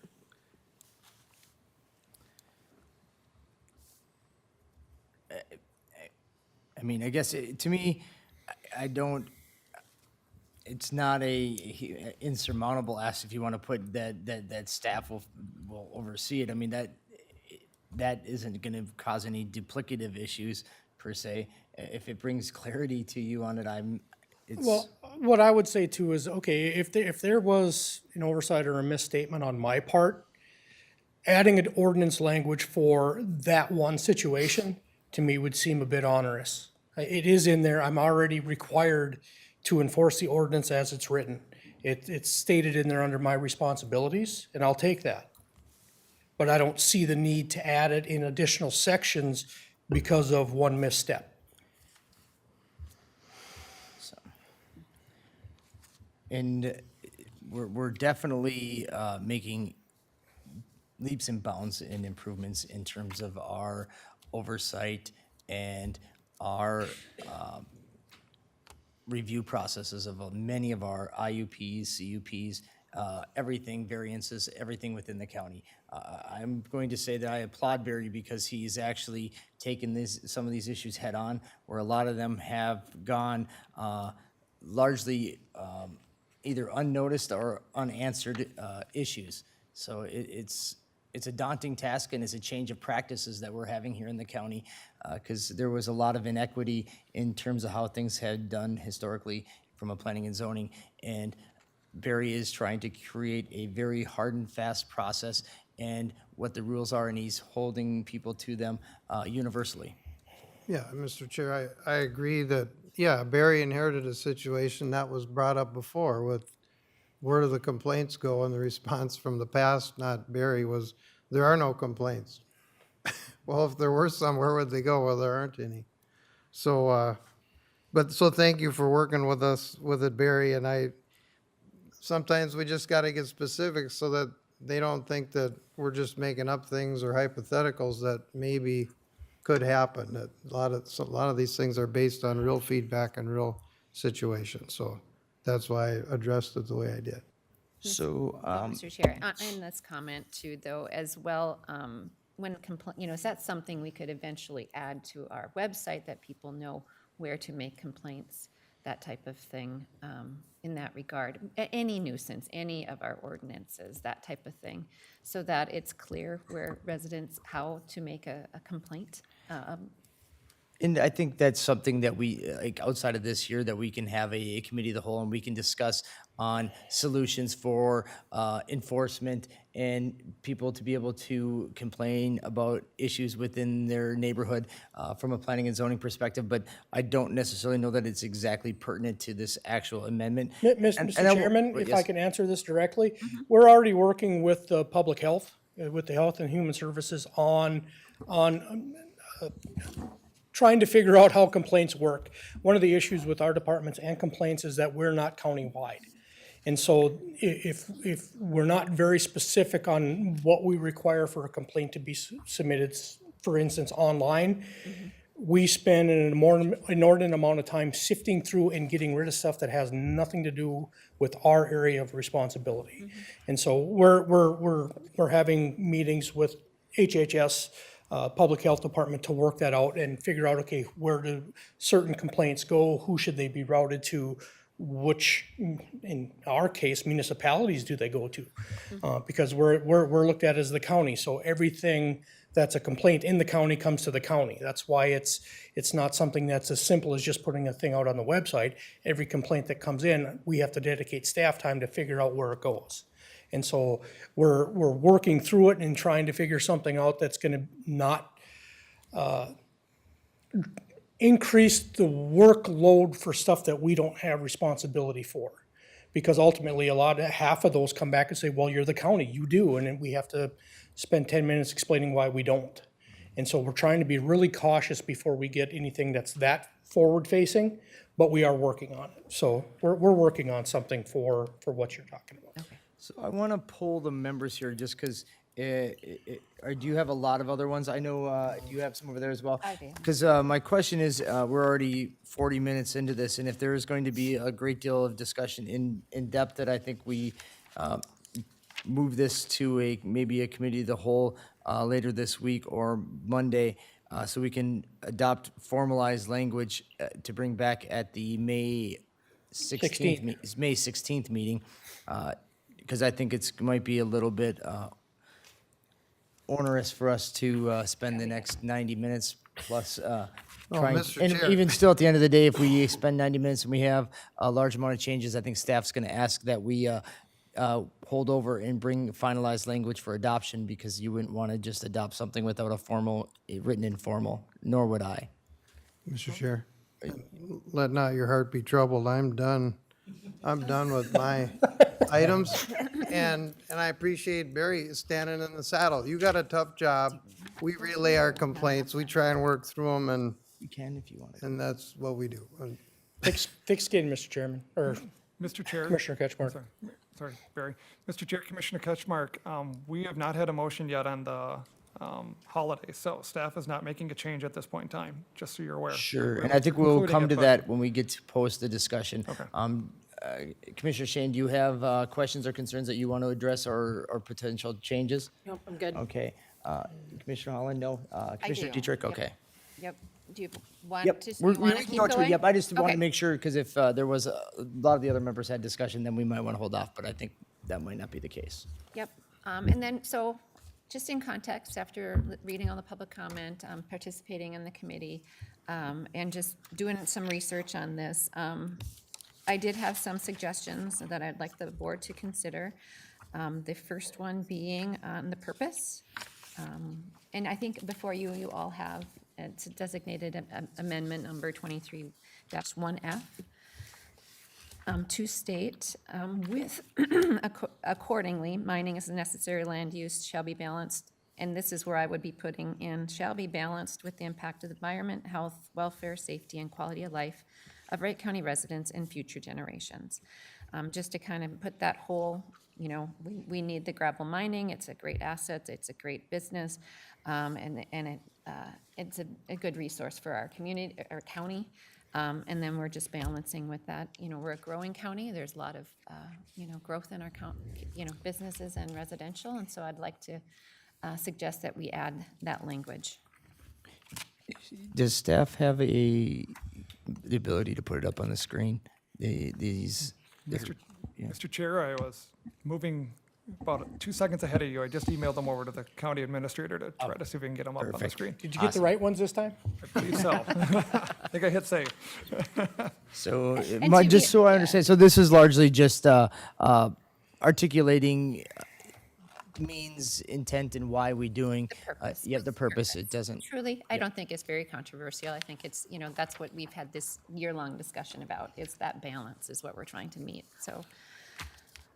Yeah, I agree. I think that statement isn't controversial at all, so. You have other? Yep, I think the second one, 23-1G, was just a simple addition from previously, or is this is for the annual report? Was it completely? Mr. Chair, Commissioner Diedrich, I added and inserted section or paragraph 4 and then renumbered Thank you. accordingly. Number 4. The amount and type of imported aggregate and imported material brought to the property, just as another aspect of the annual report. So can you, up on the screen there, highlight that additional language on there real quick? Just so people that the only thing that was added is that number 4 there in the annual report, just asking that the type of imported aggregate and imported material be articulated in the annual report. All right. Other ones that you have? Yes, sir. Under 23-1-H, I would like to strike the type and extent of the barrier shall be set by the planning commission to screening shall be required unless qualified conditions are met. And that's in regards to, when it comes to mining that might not need a berm or screening because it's in the middle of a field, those type of situations, or it's a property owner. I think the planning commission can have that, articulate what those conditions are, so that it gives that flexibility for the mining application for that. Just question on that one, from a staff perspective, when the planning commission looks at unless qualified conditions are met, does that create a level of ambiguity that makes it challenging for them? Well, I guess what I'm looking at doesn't include that language. That's Right. what, I don't Yes. have that either, and that's the reason I had that up, so. That's why I'm saying, in that respect, I would like to see that discussed at least. I think it's important to address, those needs by the, and balances for the mining operation, and, like I said, if it's a property owner, those berms and screening setbacks might not be applicable, so I feel like that would be a sensible way to address that. The issue would be defining what a qualified exception would be. I would think it would be able to state it. Now we have to get into a list. That's the reason I kind of want to stick with the Alter one. I think if you wanted at a later date to come forward with qualified conditions and in a separate piece, but I think this would go into a deeper discussion as to articulating what those would be. I think the original, where the type and extent of the barrier shall be set by the planning commission. The planning commission may waive or alter any screening requirements in this section. That way they can take it on a condition by condition basis. I mean, largely, there's a lot of mining operations that the operator or the landowner owns all the surrounding property, and I don't know that he'd really want to screen, he or she would want to screen their own property, as well as sometimes they're up against open forest area, and planting trees against trees seems almost counterproductive. Right, Mr. Chair, that was my intent with this language, but to keep the type and extent of barrier shall be set by the planning commission, that's fine with me. I'm not okay with the planning commission may waive or alter any screening requirements in this section for any mining. I think that's too broad. I like that they, type and extent of barrier shall be set by the planning commission. I'm fine with that. Commissioner Holland is serving on the planning commission. I'd hate to call on you directly on it, but I'm just curious on your perspective and whether you feel that the planning commission is well-suited, as well as Commissioner Catchmark having had sat on there, if you feel they're well-suited to be able to hold the requirements for the most part, but also being able to only give them out when necessary.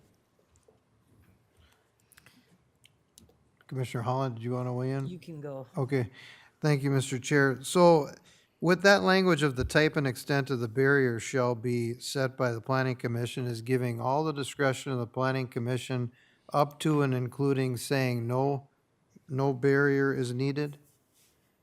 Is that what that yeah, I guess so. I mean, that's why I would have liked the other wording and what those conditions are then could be articulated, like you just said. Could it be the owner? Could it be, that it's their land? Could it be these things? And they could just be able to articulate why they are not putting a screening in. I think that the planning commission can do that part, but I'm not going to say any to waive or alter any screening. I think it should be, they should be able to set that with, basically making sure that the barrier is included unless otherwise articulated. So something like this, the need and/or extent of the barrier shall be set by the planning commission. Doesn't that then open up to their discretion to, there may be cases where you don't need any, Right. and that's articulated there. Is that acceptable, or? I just don't like the word any mining. Right, in which I would say the striking the last sentence is good, because you're right, that says any.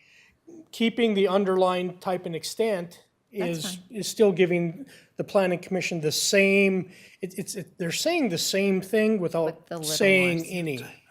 Stricter. If you want to make it a little bit more specific for the planning commission itself, then include language that says the planning commission must state the reasons why they're waiving it or altering,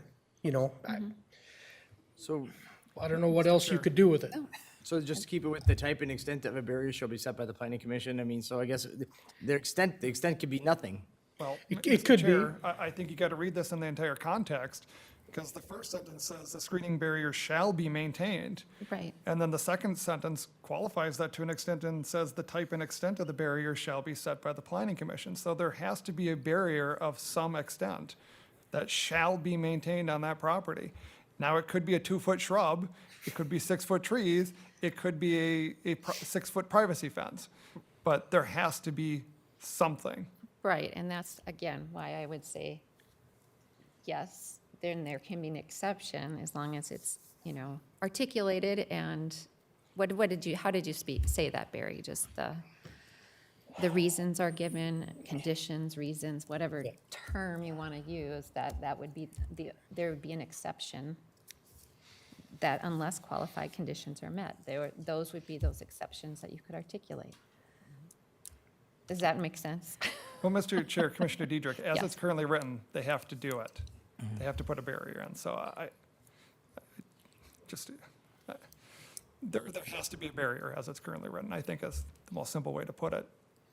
But So if you want to have them have the ability to waive the requirement with particular reasons, we might have to go back and articulate what those reasons are in a little more detail, but I just am afraid that there's when you try to start there and articulate those reasons, you're going to miss something, and that's the reason I kind of want to deal with it on a case by case basis and having it and putting the planning commission may waive or if you want to make it even sound more so in rare situations may waive or alter screening requirements. I mean, if you want to put an adjective in there that makes it sound like it's not the standard, but I think you have to have that ability because they can't go to the Board of Adjustments and get a variance on screening. Mr. Chair, you can look at other ordinances throughout the state and different counties that do articulate having it been a property owner and they can waive that right, or if it is abutting up to another person's property, they can waive that if they give that permission to say, hey,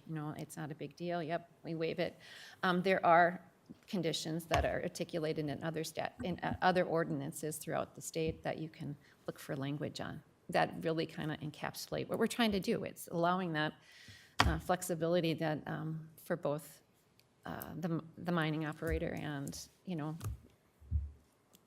in those exceptional circumstances. If it's out in 100 acres of a field, it's going to not make sense to put berms and barriers and screening up. I mean, I'm not opposed to unless qualified conditions are met, that's fine. What My they biggest are. concern is that you're basically, at the end of the day, you might as well just kept it with the planning commission may waive or alter screening requirements in this section. Because really, whether you say unless Well, then qualified it's conditions, it's kind of wide open then. it's wide open either way. It So doesn't matter, and then it doesn't- you're contradicting that it shall be maintained. Barriers shall be, as the county attorney said, it has to be unless. This was talked about extensively in the work group. And the planning commission representatives on there both articulated that, they understand the issues that can potentially come with these operations. And so there again, if you tie their hands too much, it gets harder for them to do things, even though it might be the right thing. And so, I mean, it's almost, do you trust them to do what's right? Mr. I Chair. hate to ask the question, but that's kind of the conversation that you're having. You're saying you're not trusting them to recognize a situation where it should be or shouldn't be and set the appropriate conditions. You're going to tell them to set the condition unless something else. Mr. Chair. We're rewriting the ordinance to address the issues that have come up in public comment and throughout the year with all the feedback. And this is one of the ones that was discussed. So that's what comes down to. The planning commission is trusted with making a lot of life-altering decisions for people. This is a lot of what they decide.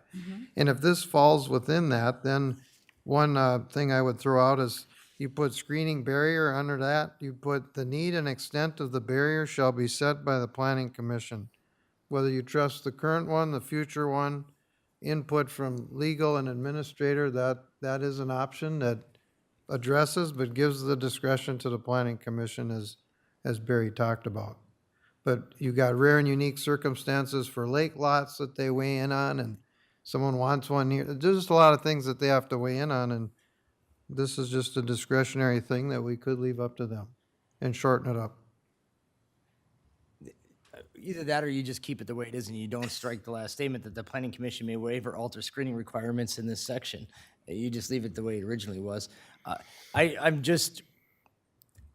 gonna say that we gotta be careful on how much we regulate too much. And I wanna make sure that there is an avenue for things to be reviewed on a case-by-case basis. And I think this is one of them because not all screening requirements fit universally.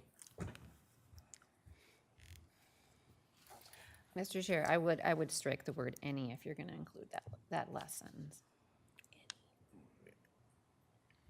Well, I guess any. I guess if you want to scratch any, that's fine. I mean, waive or alter screening requirements. Any is probably not even a necessary word, but yeah. Mr. Chair, just to consult with Attorney Kreiser, do you think, because you point out the good point that the barrier shall be maintained, so That little disclaimer at the end would allow the planning commission to override that shall up above? That would, Okay, yes.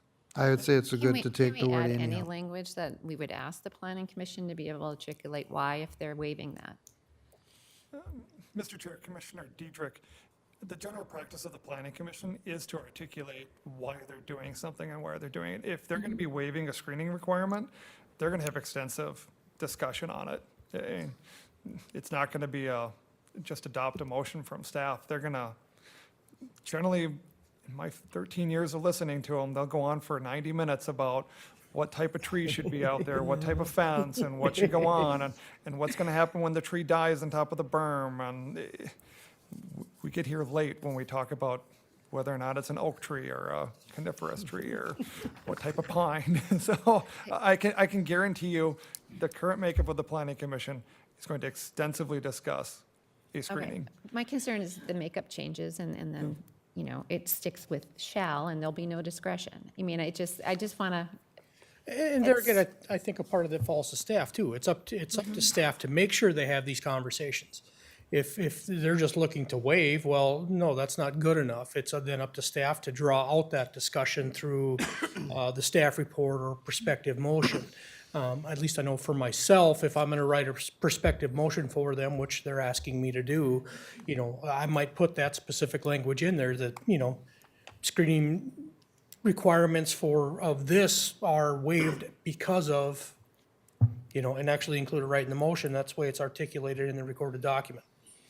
So it's beholden upon staff to make sure they do their job. That's one of my rules, is to make sure whatever decisions they make are defensible. And that would be one of the things I would have to look at. thank you. So you have one more? Actually, so 23(1)I is the interim use. So this is just clarifying the notification, because like you said before, it's not really clear in the ordinance. And so this would just add, the procedures are applying for an interim use permit shall be the same as those listed in the section of this chapter, and require notification distances shall be same as those listed in the Minnesota State statute. I wish it would just say quarter mile, but sometimes those might change. So it directs you to the statutes where the notifications are a little more clearly. That is I don't think that's controversial. It's No. whether it's in there or not, it's still applicable. And then so. finally, 23(1)J is the land rehabilitation. This one, it just is in regards that we may be asking the mining operation so all mining sites shall be rehabilitated immediately after mining operations cease. That's already in there. The planning commission shall review and require a stage reclamation when applicable. And then rehabilitation shall be complete in 1 year. That's the same. So I just wanted to include in there that the planning commission may review and require stage reclamation when it makes sense to.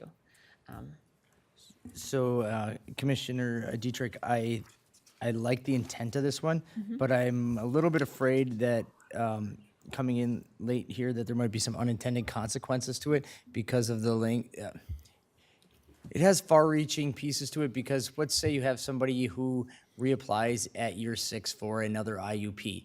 Now, under this here, when that first IUP hits closing, are they legally responsible to reclaim that for this when they have another IUP?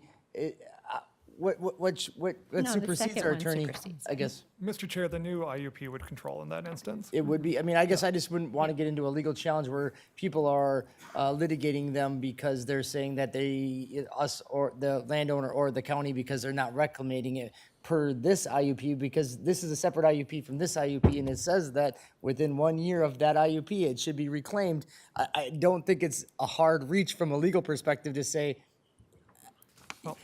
Mr. Chair, if we play that out and someone was to challenge a property owner and say that your prior IUP you're not following the conditions for, they could come in here and record a document rescinding and revoking that prior IUP at any given moment, and then they're just going to be left with the new one for the current 10-year period. but once they revoke it, they're still bound to the reclamation of it. No, they would be then only governed by the new IUP.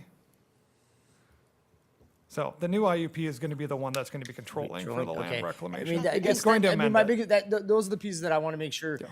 I think the intent, I agree that we want them to. But the reclamation, as a whole wouldn't happen until they were done mining. But if it's applicable, and we have mining operators already doing this where they reclaim as they go, because it makes sense to do that.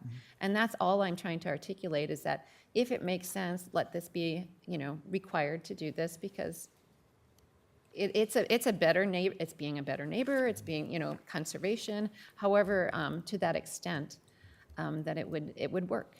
I agree. Like, I just want to make sure we're not getting ourselves, but and if you feel comfortable from a legal perspective, I'm okay with it. I mean, because ultimately that was one of our biggest issues that we've had out there is just pits never being reclaimed. And this is one way to articulate and hold some onus on getting them back to an operation other than just sitting as an open scar.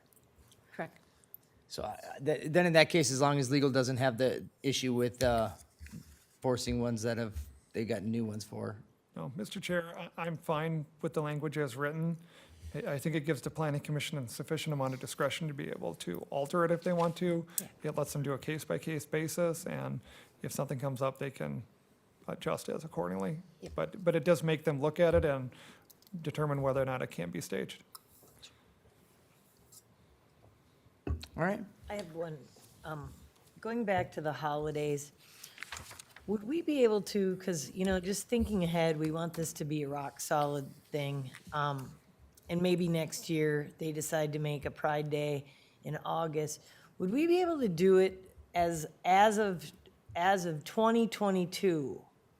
Could we make it all federal holidays or county holidays as of 2022, so that we could skirt around not doing Juneteenth and any future holidays they decide to come up with? I would say you're better off going with county then you have local control. Because ultimately, because the county adopts whatever holidays they want, then you still have the local control, and it only then mirrors that of what you control locally versus Right. at the state or federal level.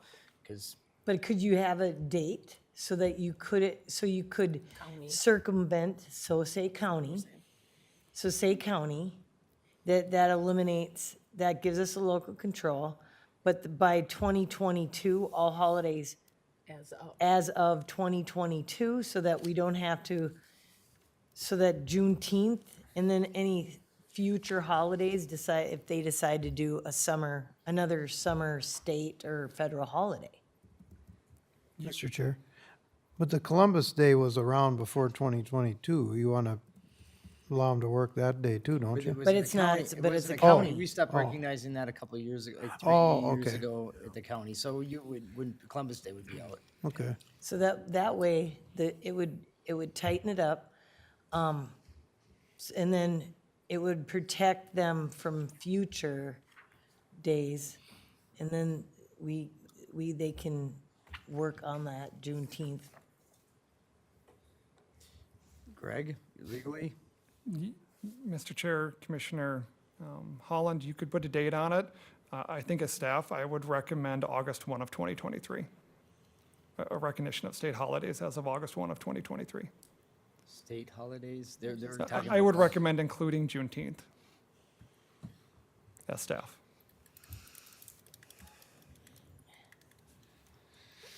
I was trying So to get away let's, from the Juneteenth. so we need to come down to two pieces here, because I think everybody is good on everything except for the two, the holiday one and then the 23H, did we come to a conclusion on the screening one? You have language on that, Greg? The which one? Sorry, Mr. The Chair. 23H, the screening one? The 23H, if you wanted to make a motion, it would be a motion to approve ordinance amendment number 23-1H, but striking or removing the last strike through in the last sentence and striking the word any. Okay. So that was that one. And then holidays, I just need a consensus on this. I mean, I need the board to kind of pick a path on whether Columbus Day, Juneteenth, whichever on this, because I think I don't want to lay this out just because of that one item. I think everything else we've kind of come to a consensus on. Of I all like the the things that I I thought like the would county hang this thing up, holidays. this was not it.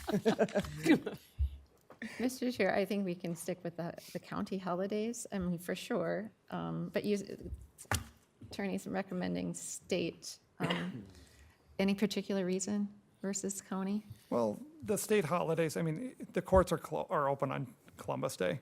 So they're part of the state branch, so the state is closed on, Then just go with the Day after county. thing. Just go with Yeah. the county holidays and Columbus is out. And, yeah. yeah. Then you. Okay, I would stick with And county. but isn't, what do we think about amending it to, say, January 1st of 2023 then?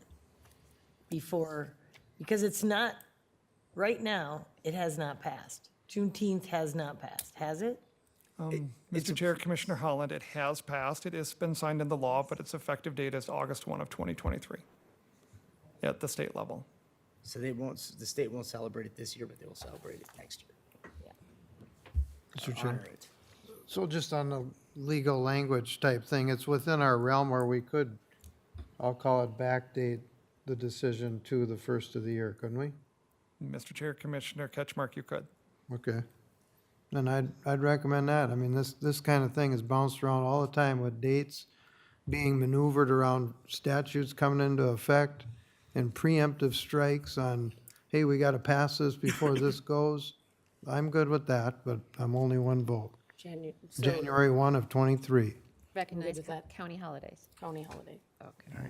as of, Okay. So that would affect both Columbus and Juneteenth. yep. Yes. Okay, so I'm going to recap here. So that's where you're at. And Commissioner Catchmark, I'm going to call on you. So I'm assuming that you are basically have the consensus of going with that motion for the adoption of the change to the holidays with it. I'm assuming that you are going to be the motion maker to adopt ordinance amendment 23-1 with the modifications under the holiday language, as well as the modifications to amendment 23-1H, as well as the inclusion of 23-1G and 23-1H and 23-1J. Those are all the ones that we talked about here. F as well, Oh, and F1, which was the, just the language with the balance. oh, yep, the purpose, yeah. So Yep, F, and F1, yeah. G, H, I, J. Yep. So, the only one that was, so the only major language changes was the one on the 1H, which was the striking of the word any, and the other one was the holiday definition as well. Otherwise, it would be everything else in written form of the adoption of ordinance amendment 23-1 and subsequent G through J amendments with the stated languages. F F through through J. J. What? F through J. F through J.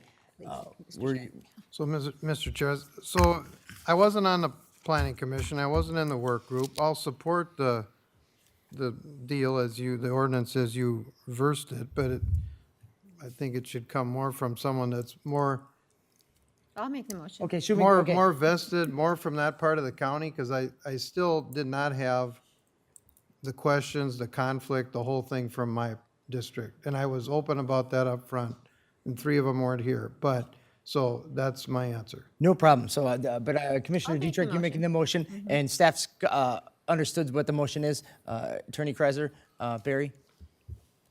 Okay, I just want to make sure we're clear on that. Do I have a second? I'll second that. All right, we have a second by Commissioner Holland. Any other discussion? Once again, I want to thank staff. I want to thank all the members of the gravel work group, my fellow board members on their due diligence to this matter. I appreciate all the robust public comment on this. I think this is a good step forward in some of these matters. As I stated earlier, perfection is something that is rarely found, and I think we will continue to watch this and make sure that we have something that works harmonious between the business need and the residential impact. If there's no other discussion, all in favor say aye. Aye. Opposed, same sign. Ordinance adopted unanimously. Mr. Chair, yes, the ordinance amendment number 23-1 as amended has been adopted. At this point in time, then we would also have the resolution for summary publication to take up. Thank you. If there's no other business before today's county board meeting, we No, will. Mr. Chair, we have the resolution for summary publication. Oh, I'm sorry. Yes, sorry, you're right. I do have a motion for I'll the. make that motion. All right, motion by I'll second Commissioner Dietrich, second by Commissioner Holland. Any discussion? Hearing none. Commissioner Dietrich, resolution. Aye. Aye. Aye. Aye. Aye. Resolution passes unanimously. Thank you. Well, then we will adjourn today at 11:05.